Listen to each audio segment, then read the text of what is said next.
សួស្តីបងប្អូនអរគ្នាថ្ងៃនេះយើងមកតេស្តក្លិនទឹកអប់ Top Grade LV Imagination ណាបងប្អូនអរគ្នា Top Grade LV Imagination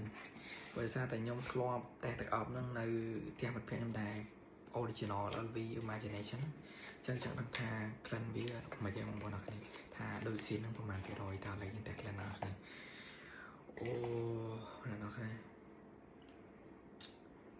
អែមដូចនឹង Original គាត់បាត់ហ្នឹងឡើងដូច Oh my god តែលេងសំខាន់មិនសំខាន់ដបឯណោះសំខាន់ថាក្លិនក្នុងវាដោយ original អត់ទេ spray មែនអូជាតិម៉ែ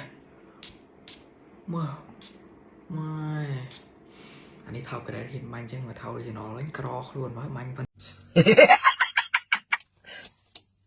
តាលុ sorry ឥ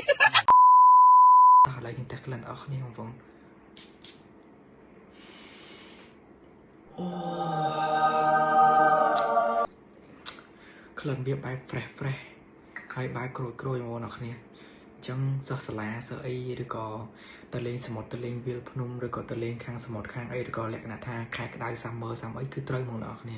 ជាពិសេសក្មេងសិស្សសាលាក្មេងអីឬក៏ទៅសាលារៀនអីអាចនេះបាទបាញ់ទឹកអប់នេះបាន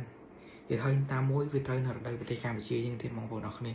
លក្ខណៈថាអានេះពេលបាញ់ខែសាំមើអ្នកគ្នាត្រូវគ្នាបងប្អូនអរគ្នាខែក្តៅ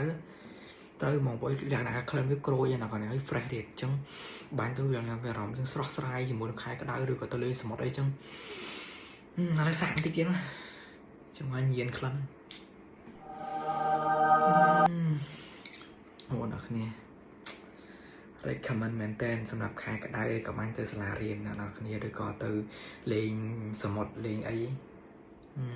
recommend មែនតើ LV Imagination ដូចឡើង95ទៅ99%អ្នកគ្នា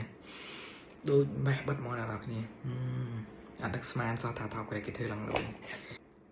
ចឹងទៅអបនេះអ្នកគ្នា LV Imagination នេះគឺមួយដបត្រឹមតែ$12ទេបងប្អូនអ្នកគ្នាចឹងអាចទិញបាននេះបងប្អូនអ្នកគ្នាទូរស័ព្ទទៅលេខ Telegram លេខទូរស័ព្ទខ្ញុំដាក់នៅខាងលើនេះចឹងបងប្អូនអាចតាក់ទងនៅខាងលើនឹងបានអរគុណច្រើនបងប្អូនអ្នកគ្នាជួបគ្នាថ្ងៃក្រោយ